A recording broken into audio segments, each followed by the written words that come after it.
Hello friends, in this quick tutorial I'm gonna show how to check Instagram comment history on computer. But before getting started this video, make sure to subscribe. How to 1 minute. So here we can see my Instagram is opened here, and now clicking on this profile icon and settings, and click on privacy and settings.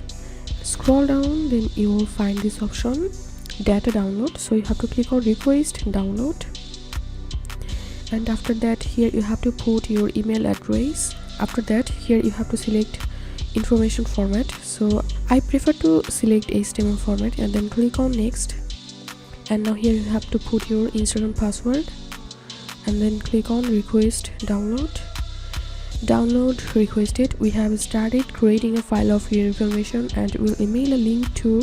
Once it's ready, it may take up to 48 hours to collect this information and send it to you.